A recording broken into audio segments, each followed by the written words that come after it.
Hello everyone! Today we're going to be continuing our part 1 on the computer series. We're going to be looking at what it actually takes to pick out the parts, which is what I think the hardest part is. A lot of people think they're worried about breaking the parts, this is super expensive, that you're going to mess something up.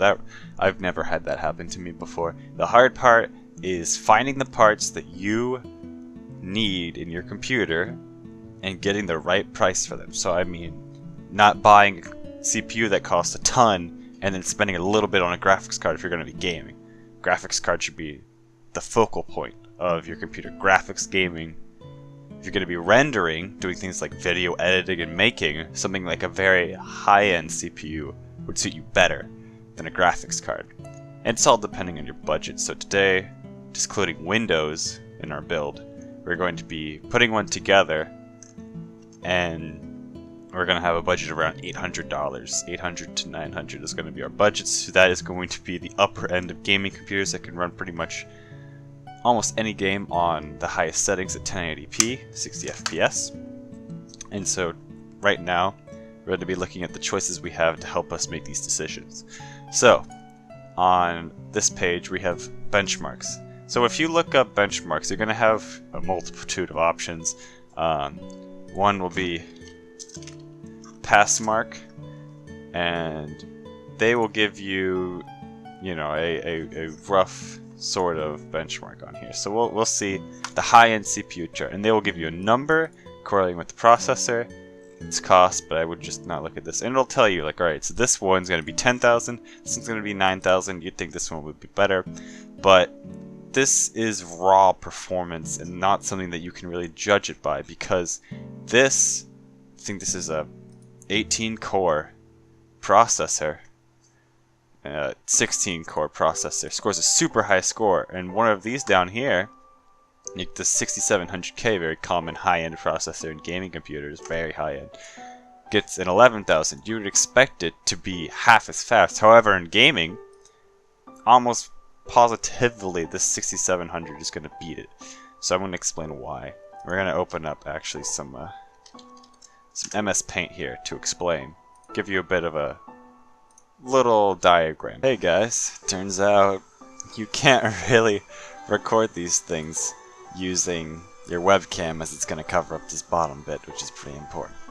But I'm just going to quickly go over why you can't compare these using Passmark numbers and why it's bad for things like games and general multitasking really quick.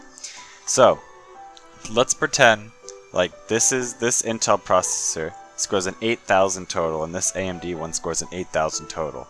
This Intel processor has 4 cores, and this one, AMD one, has 8 cores. Alright, this is an actual comparison on the website of Passmark. Now, we're going to look, so between 4 cores, Intel has 2,000 split between each core.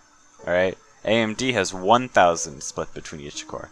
And a game isn't going to be able to utilize many cores, so if we're talking about things like StarCraft, Minecraft, Team Fortress 2, they're only really going to be able to utilize 2, maybe 4 cores. So that's going to give you a score of 4,000 instead, alright? And if we go to the AMD side, utilizing 2 cores, it's going to give you 2,000. Half the performance of, between Intel and AMD, even though it's got twice the amount of cores.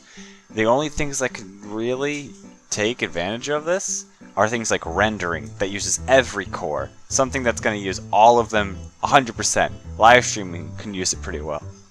But in this case, if these are the same price, you're always going to want to get the one with less cores. It's very rare a program can ever utilize all 8, or as we just saw, 16. So it's a much better deal. So Intel, even if this was like, 30% slower, it would still beat the AMD one.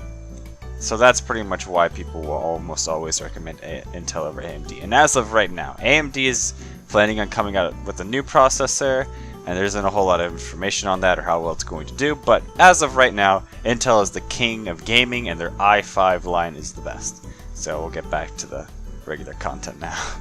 And CPU boss, I don't recommend this at all, but we're going to go to user benchmark, and now we're going to also do a comparison. So we're going to do the 8 T320, here it is, and And now we're going to compare it to the processor we just had before that had the same score, the 2600. And we'll see. It'll give us these results. So, in faster. So obviously that wasn't exactly how things are. But on here, they both end up being around the same, but the faster single core speed and quad core speed gives us a much better edge against this 8320, even though it has twice the amount of cores and a higher clock rate. Also, when you look at these gigahertz, the higher gigahertz definitely does not mean better, okay? So we can go and check, we can look at the 6700K, this gets 4 gigahertz. And this one's at 4 gigahertz. But you can see the massive change in performance doesn't even matter. You can't compare gigahertz unless you're looking at the same model, okay? So like looking at the same exact model of car, someone increases the RPM per se. The RPM is not a very good way of checking a car's performance. It just isn't right. But if you have the same exact car and a higher RPM, it's going to, you know, increase the performance. So if we take this 6700K and compare it to one that's 4.5 gigahertz, the 4.5 gigahertz one will be better. But you can't compare it to anything else. Like this one, that is 4 gigahertz, exactly the same, but different performance. Doesn't work. So we're going to continue on now. We're going to go actually look at building a computer, picking up the parts. So CPU, this is going to be an $800, $900 gaming computer. So I would never recommend getting an i7 in a gaming computer. Their price is going to be over $100 more than the top, like the highest tier i5. So we're just going to get the 6600K. It's a quad core, 3.5 gigahertz. It's a great processor. We're going to go ahead and pick out a motherboard as well. So the K at the end, if we go back for a second, 6600K. Alright, if we go check real quick, just go take a look at the other ones that they had listed. There's the 6500 and the 6600K. What is the K supposed to mean? The K means that it's overclockable, and that means that you can increase that gigahertz, like I said, 4 to 4.5, 3.5 to 4.5. With the right cooling and power, you're able to increase the performance. So what's going to happen when you do that, because obviously there are drawbacks, you'll have to increase the voltage, which can shorten the lifespan. It'll also increase the heat and instability, so that's why when you increase the voltage, that makes it more stable. However, you're going to be sending more voltage through those lines on the processor, and it's not going to be good. But for the most part, I've had an overclocked processor for a while, normally 3.5 running at 4.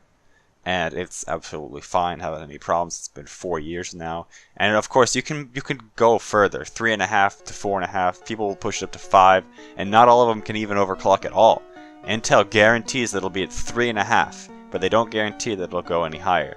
The K series just means you can overclock. It's no guarantee of how high you can go, how good your processor will be, but we'll go choose a motherboard. So for our case, we want to overclock and we want a good motherboard. So the Z170 right here, the Z means that it is high class overclock. You see, these are a lot of, you know, high cost ones. Maybe I want this one. This is $160. No, you aren't going to want to go over $100 on a motherboard. It's more or less a waste of money. So, you know, these are both similar prices. We can see maybe there's something that you would want in this one that this one has. This one's got 4 RAM slots. It's got 6 USB 3.0 ports versus this one. This one's got, you know, a different little orientation. They're mostly the same, a little bit different. It's really not that big a deal. This looks like their layout changed a bit. But yeah, for the most part, they're pretty much the same motherboard, and I don't think it really matters at all. So this one looks a bit better, the Pro 4S, and I think that was on the cheaper end as well, so we may as well go ahead. Yep, that's the cheapest one. I'm just going to add that one right up. And now it'll tell us we have a problem. Intel's newest processors require you to have a CPU cooler because it doesn't come with one of its own. So we'll go pick ours out. First one. This one's probably going to be the best bang for the buck. It's not easy to install, but it's a great one for overclocking. So we'll get this one, the 212 Evo. Now we're going to get memory. So it depends on whether or not you want 8 or 16 gigabytes. It's easily upgradable in the future, so don't really worry about it. You're not going to be committing to something that you can never change. For our case, I'm going to say we're going to want something, we can go with 16 or we can go with 8. If you're going to be gaming, I would say 8 if you're going to be doing like multitasking. So having a lot of Chrome tabs open, watching videos maybe on one monitor while you're gaming, 16 might be a better deal. Right here we can see this is some basic DDR4 RAM, nothing special about it, pretty low cost per gigabyte and only 56 bucks. Go ahead, just take that one, 16 gigs of RAM. So now we'll go ahead and do storage. I'd say 1 terabyte of storage is still all you really need. If you want to get a cheap SSD and put that in to boot off of so your boot times are super fast, I could say you could do that. You could install your programs on it. That's what I have right now. We'll go ahead and now, well, this is the hard part, the video card. For right now, in the $800 to $900 price point, I would recommend getting a 390. I think it's a great card. It's, you know, some people will say get the 970. I don't really agree with that. The 390 has a little bit better performance, and we can go check as well. We'll go back to that user benchmark, and we'll see here. We can go look 390. Here it is, and we'll compare that to the 970 right here. And the 390 is a little bit better. It's got twice the amount of VRAM, which is video RAM.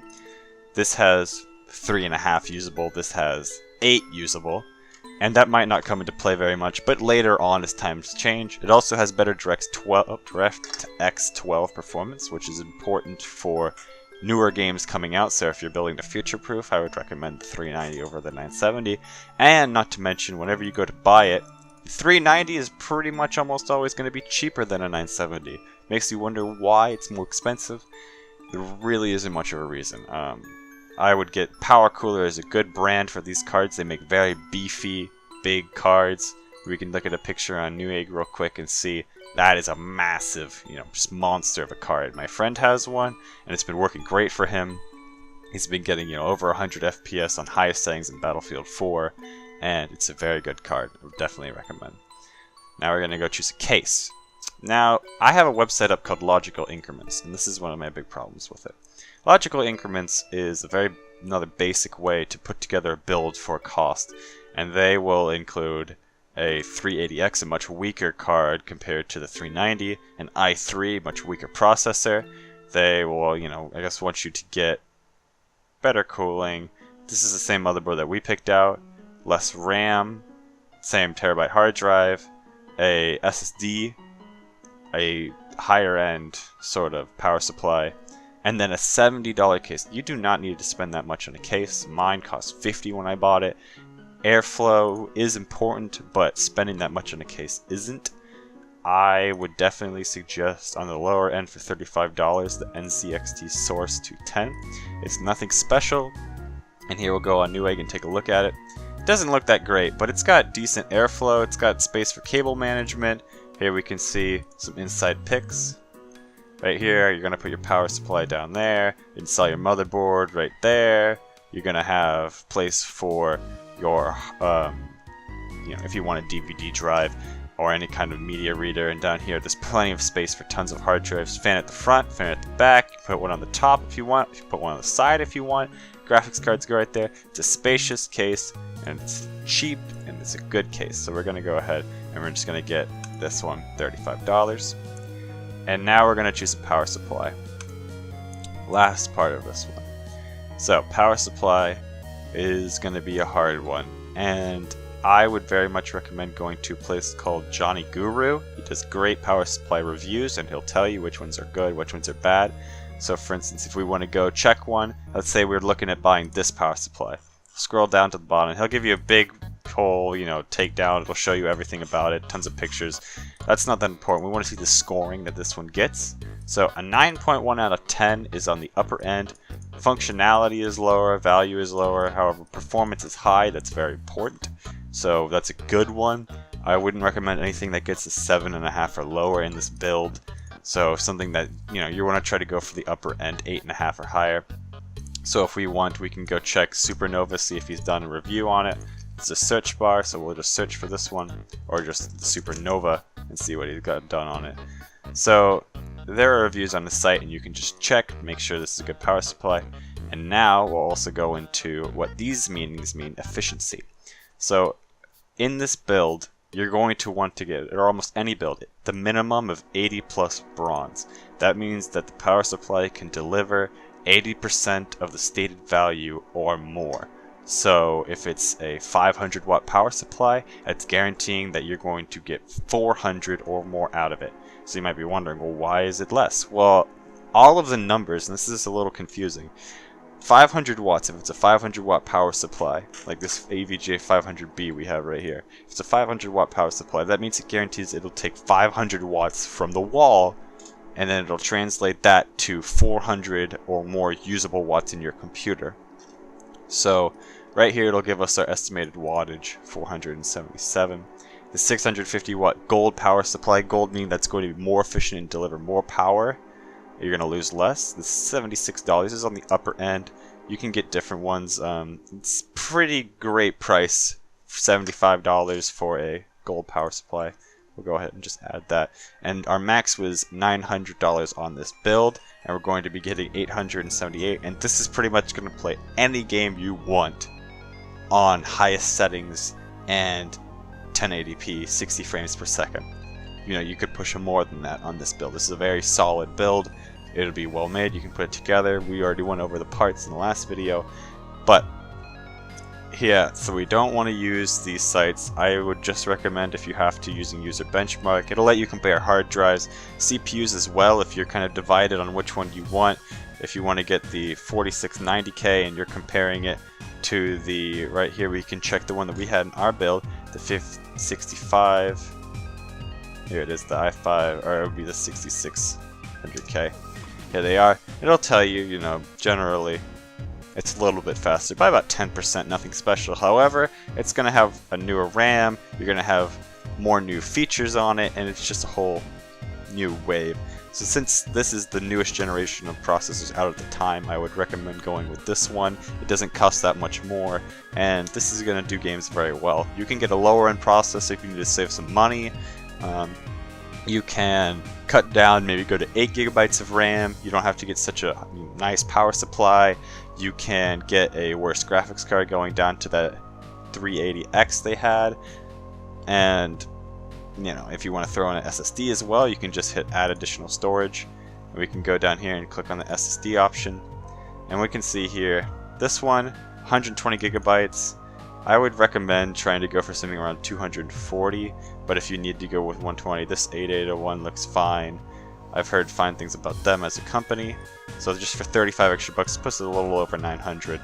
But this will give you 120 gigabytes of solid state storage, and then you can have that 1 terabyte drive for things like games, videos, media, you know, your big files that don't need to be loaded up very quickly, while your SSD is what's going to have Windows on it, and that's where all of your, you know, important quick to launch things are going to be. Things like Chrome, Skype, Steam, all these things that you want to launch up pretty quickly are all going to be on there. But I know this is a bit of a long video, and hope you guys, you know, this was pretty informative. But I hope you guys enjoyed, and if there's any follow-up questions, I'll be happy to answer them in the comments. And peace out, you guys.